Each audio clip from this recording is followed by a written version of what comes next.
The one heavyweight title was on the line. The UFC's lightweight title was up for grabs. That was just last weekend. And actually, last weekend, the one heavyweight title was on the line. The UFC lightweight title was up for grabs. And this weekend, we have a Friday 4-pack of Bellator, LFA, Invicta, and Lion fights all in one night.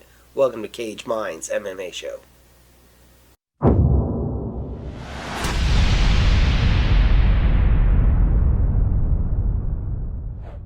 Hi, I'm Micah Frankel. It'd be greatly appreciated for you to visit the website, cageminds.com. Got a lot going on there. We'll start out with the results and some of the best finishes that we saw all weekend. Start off with LFA 107. The promotion back in Sioux Falls, South Dakota. A main event of Kamula Kirk versus Daniel Swain. Two veterans. We've seen Swain all over Access TV. You've seen Kirk now several times on LFA's cards, and then even on the Contender Series. This one, you'd see Kirk's striking do a lot of damage. A left hook to a right knee, scores a first knockdown. A right hand that was like a magnet for most of the first round. Some devastating ground and pound when he was able to get on top. And then a big teep kick lands to a second knockdown. It was a lot of one-way traffic, and after 2 rounds of punishment, Daniel Swain can take no more and stays on the stool for the beginning of the 3rd round. The win streak continues for Kamula Kirk, who is knocking on the UFC door. Ricardo Diaz found himself an early knockout in the 2nd round of George Garcia. A beautiful overhand right to a running knee, and that's all she wrote.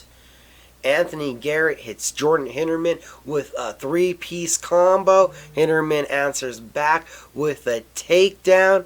There was a solid attempt to get out of the back door, but instead, you saw Hinterman getting under Garrett's left arm and forcing in the head and arm choke for the finish. And talking about a spectacular submission finish, opening up the main card, Taylor Molden takes down Amber De La Herna. And then, from in the guard, drops down for the leg lock. Looks like she was about to step over, and instead step back, is able to get the knee bar sold out for the finish. Not every day you see a knee bar. Gotta love those.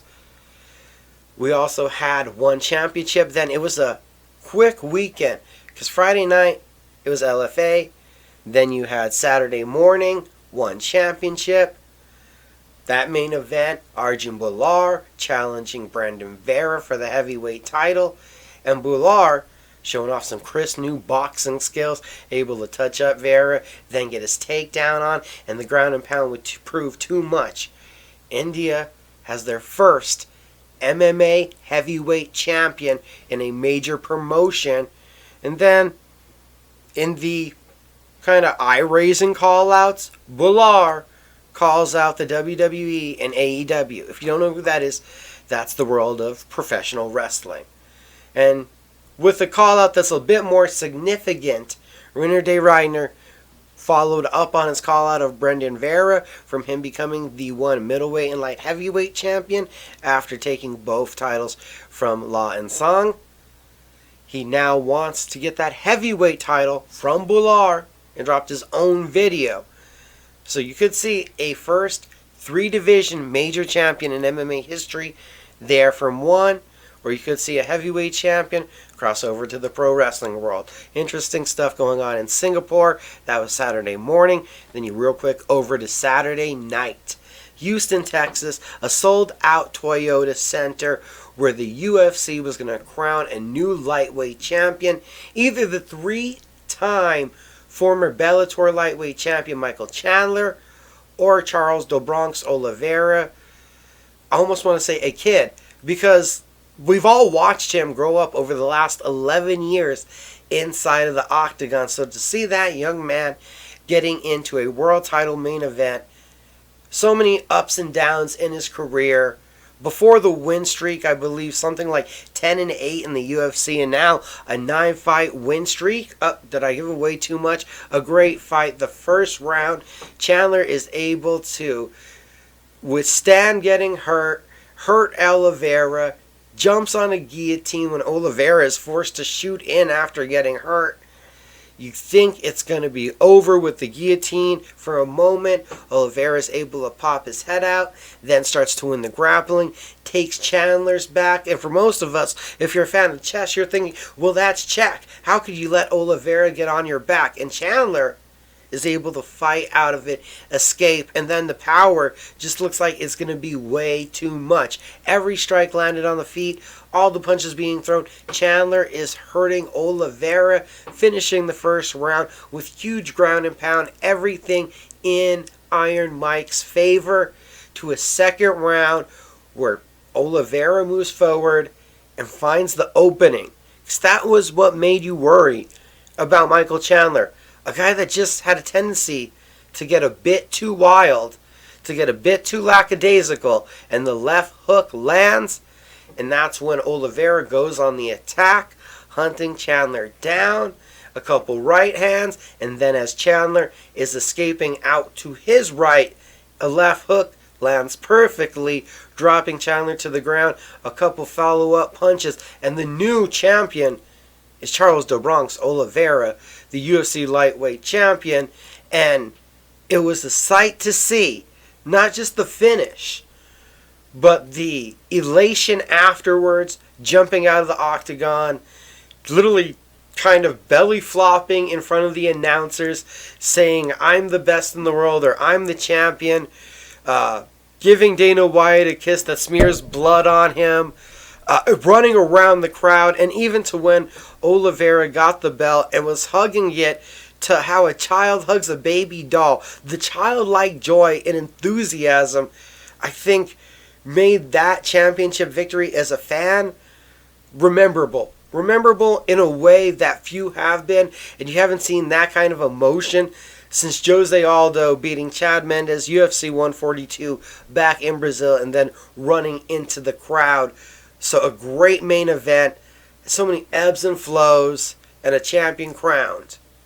We also had one of just the scariest moments we've ever seen in the octagon happen to open up the pay-per-view, and I had it circled as my fight of the night favorite, Shane Burgos versus Edson Barbosa.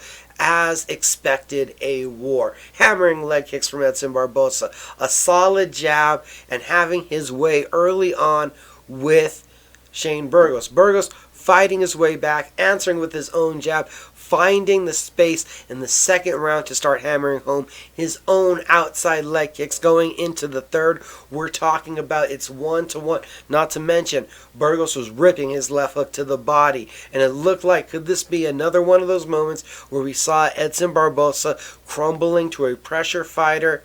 Barbosa comes back in the third, jab, right hook, the hook, cracking Burgos across the jaw. And Burgos was able to wear all of the punches that were delivered from Barbosa all night until this right hook. A delayed reaction. I mean, this is scary, people. This is one of the craziest things we've seen in the octagon. It looks like Burgos wears the punch, and then his brain is like, no, that hurt you. And you see the disconnect between what his mind wants to do and what is happening to his body as Burgos' legs start to give out. And instead of the chicken dance, it's just a search for his legs as he starts to fall backwards and then immediately hits the ground butt first, going face first then, and is out cold. Such a delayed reaction and a scary knockout, but a crucial knockout victory for Edson Barbosa. Solidly there now in the top 10 and looking for a big fight. Talk about scary. Jacare Souza versus Andre Muniz. Let's just be thankful I don't have the audio that the UFC was able to replay. With a packed crowd, you couldn't hear it like we used to hear things in these empty arenas. But they played the audio back. Muniz at one point in the first round looks like he's about to make a huge mistake because he jumps on the back of Jacare Souza. Souza is shaking off Muniz, and as he does, Muniz, having the arm trapped still in there, is able to grab an arm bar and actually break the humerus of Jacare Souza for a first-round submission win. One of the greatest submission artists we've seen in MMA history goes down to a broken arm. Definitely away from Muniz to make a statement and announce his presence at 185 pounds. Earlier on in the prelims, you saw another incredible knockout. We got Jordan Wright versus Jamie Pickett. Pickett forces his way into the wrestling right away, not liking what he's seeing in the strikes just in the opening minute. Forces his way in the opening seconds into a double leg takedown. The wide leg base defense from Jordan Wright, who then starts to let go of the rapid fire elbows, a la Travis Brown style, sends Pickett backpedaling, and then you see Wright close the distance, grab Pickett by the head, yank a knee to the body that sends Pickett twisting to the ground in a ground and pound finish for Jordan Wright. The Beverly Hills Ninja bouncing back from his first career defeat in a big way. Talked about needing a win in a big way and pulling through. Andrea Lee versus Antonina Shevchenko. Lee with a spinning back fist early in the second round. Shevchenko jumps on the back. This leads to a wild and crazy scramble as they hit back to the feet. You see them still in the clinch position. Lee is able to trap both arms and hit a throw to side control. Then moves to my favorite position on the ground, the crucifix. And Shevchenko, seeing her sister, that's one of Valentina's most devastating positions. Anita starts to try to pop her hips up and push forward. And in doing so, you see Lee jump to the mount and go right for the mounted triangle, dropping to her back. To Shevchenko's credit, she fights off the submission for 3 minutes, with Lee trying to look to pull down the head, pull an arm across, land elbows to the side of the head. Then the idea that shows off pay dirt is isolating the right arm that's stuck in the triangle, isolating, hyperextending, and putting it all the way back behind her shoulder. A vicious submission finish for Andrea Lee and a much needed win. Opening up the card, it was Crystal Chagos versus Sean Soriano. Soriano returning to the octagon. It's been years since he's there. Took 5 victories to get back. He's stinging Chagos early on the feet with straight strikes down the middle. Chagos gets back up, finds a composure. It's a high kick to a takedown. Soriano tries to turn in on all fours to get away from the grappling, and Chagos jumps on top of a Darish choke and puts Soriano to sleep for the finish early on in the second round. Some wild highlights from UFC 262. And I gotta say, moving forward, we already know it. Charles Oliveira, his first title defense, is going to come against the winner of Poirier-McGregor, their trilogy matchup at UFC 264. Michael Chandler, he could face the loser. He could face Justin Gaethje. He could face Beneil Dariush, who had a dominant performance against Tony Ferguson. I believe that Paul Felder is even out there, and Rafael dos Anjos. So there are a lot of big-time fights and intriguing options for Michael Chandler, and it's a pretty apparent what's next for Oliveira. Getting to the headlines this week. It's coming up on this week's preview. We'll be talking about it on short notice. Making his UFC debut, Chris Barnett is jumping in to face Ben Rothwell. We'll have more on that one in just a moment. For June 5th's UFC Fight Night, Francisco Trinaldo will be up at welterweight to take on Muslim Sakaev. At heavyweight, you're going to be seeing Alexei Oleinik versus Sergey Spivak. That one's been announced for June 19th. A couple of announcements for the UFC's Fight Night on July 17th. Islam Makhachev is going to be taking on Thiago Moises, and Jeremy Stevens returns to 155, taking on Matthews Gamrot. July 24th, in the bantamweight division, Julio Arceo is going to be taking on Andre Ewell. In the welterweight division, Oreo Kosi is going to be taking on Philip Roll, and Colin Angle will be taking on Melslik Bahadasan, and that's a featherweight matchup. Not to mention Jinyu Frey versus Isleta Nunes. That's a women's strawweight matchup. Those last three have all been announced for the UFC Fight Night on July 31st. The UFC's August 7th card, that's UFC 265, has gained a middleweight matchup. Uriah Hall is going to be taking on streaking Sean Strickland. The UFC Fight Night on August 14th. The headliner is going to be a middleweight bout, Derek Brunson versus Darren Till. The following weekend, you're going to be seeing UFC Fight Night on August 21st, headlined by another pivotal middleweight matchup, Paulo Costa and Jared Cannonier. Also on that card in the flyweight division, Alexandre Pantoja is going to be taking on Brandon Royval. At lightweight, Luis Saldana takes on Austin Lingo. In the bantamweight division, Brian Keller is going to be facing Domingo Pilarte. Those ones, again, are all for August 21st.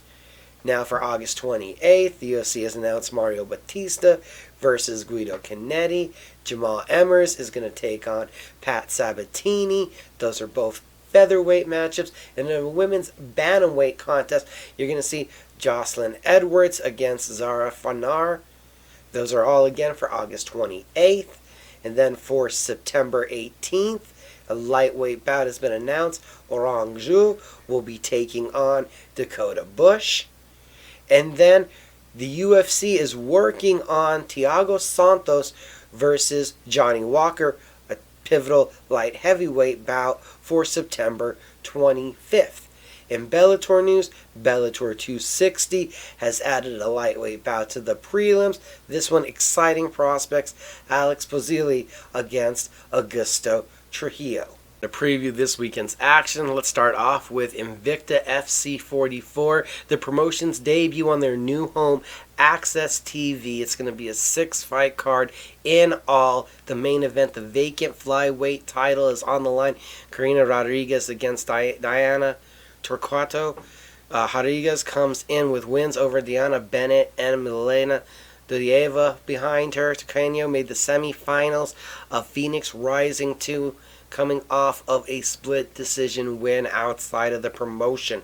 And in the co-main event, Alicia Zappitella defends her atomweight title for the first time against Jessica Delboni. Zappitella won the title in September with a Von Flue choke, stopping Ashley Cummins, and is on a 3-fight win streak. Well, Delboni has earned this title opportunity with decision victories over Lindsay Van Zandt and former champion Erica Tiburcio inside of the Invicta FC cage. Over on UFC Fight Pass, you got LFA 108, the second straight event from Sioux Falls, South Dakota. The main event, the vacant middleweight title bout. This is the finals of the LFA middleweight title tournament. Josh Frem against Gregory Rodriguez. Frem, a 5-fight win streak for the Colorado native. 3 straight first-round TKOs. Rodriguez has won 7 of his last 8 fights for the Contender Series alum, who has 6 finishes in that span, and 4 of them have come in the first round for the fighter nicknamed RoboCop. In the co-main event, we have Rodney Kialohi. Go check out the website. We have an interview up with him if you haven't seen it. Takes on Mark Klamaco. Kialohi is on a 4-fight win streak. All of them are knockouts, and 3 of them have come in the first round.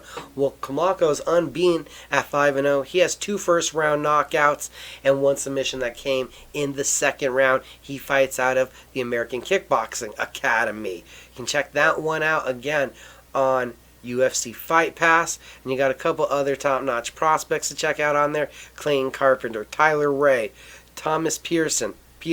There's gonna be a great night of action on that card. Not to mention just a stacked, ridiculous, biggest prelims that I've seen LFA do really since the pandemic has begun.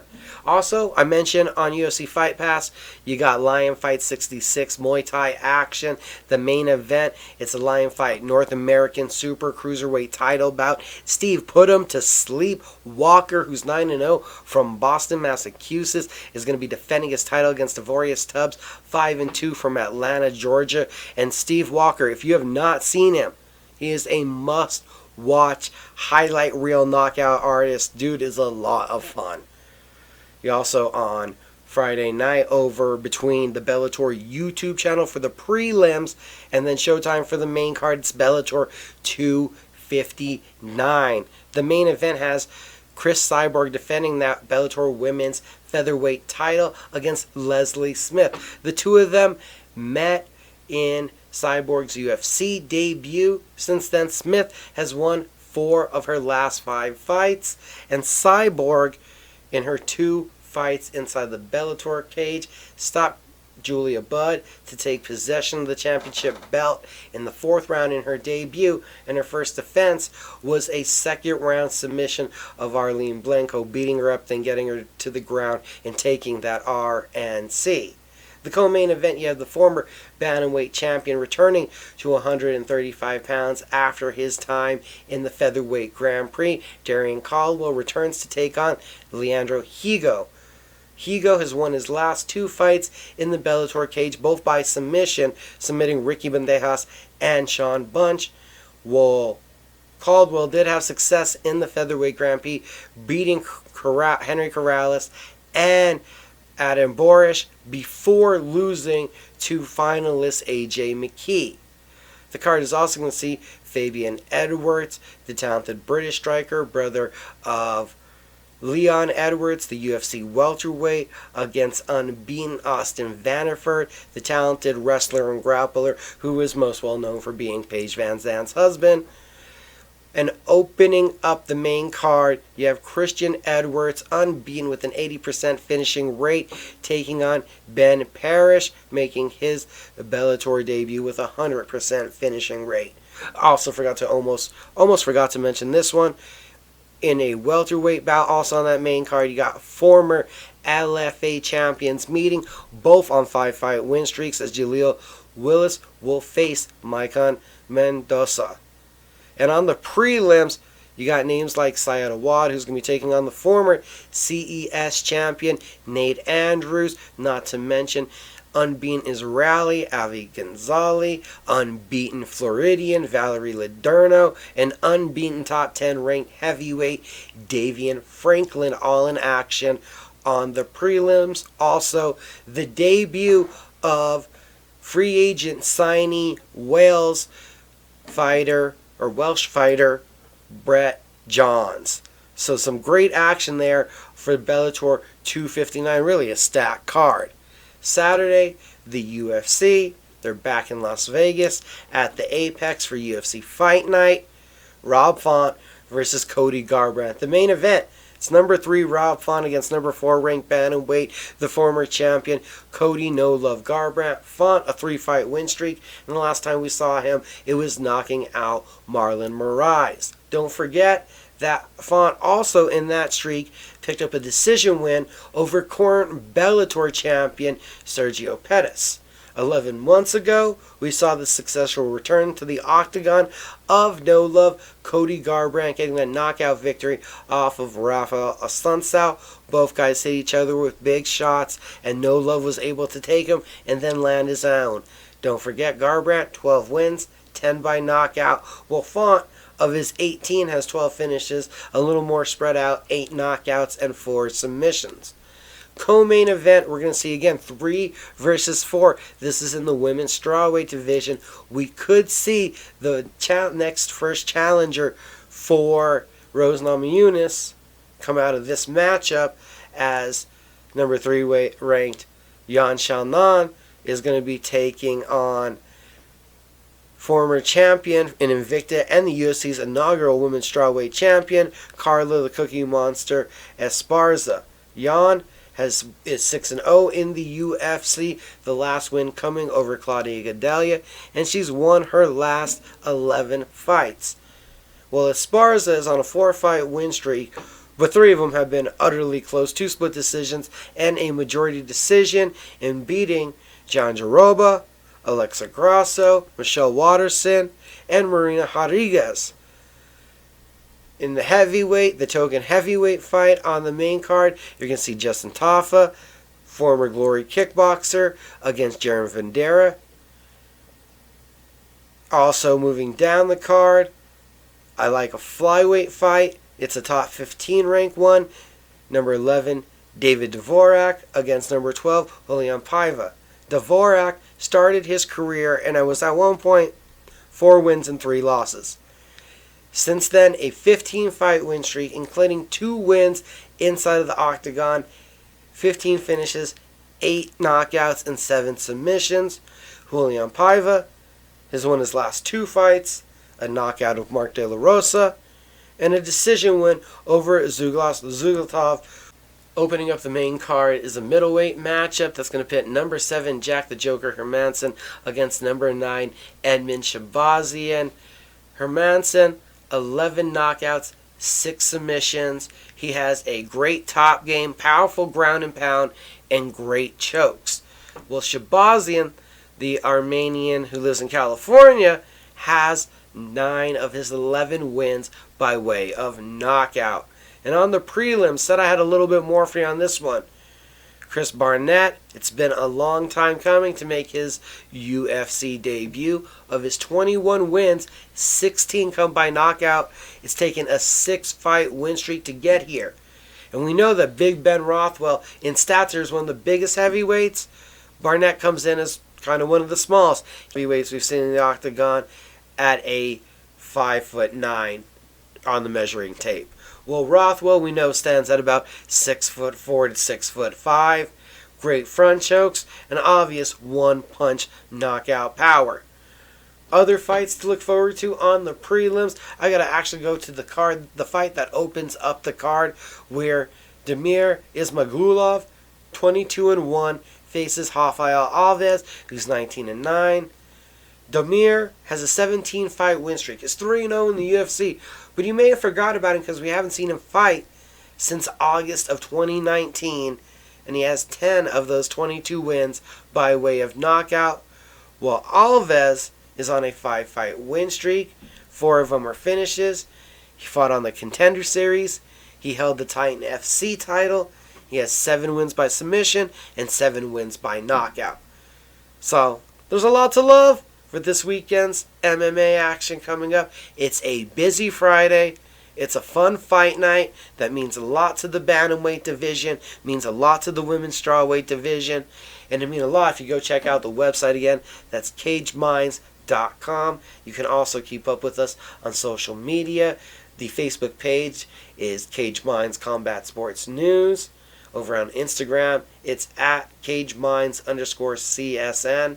Over on Twitter, at Cage Minds MMA. And wherever you get your podcasts, you can also check out Micah Frankel's Cage Minds, where I get a little more in-depth into some of the major topics and bigger stories that are going on in the world of MMA and share my opinion. Thanks for watching.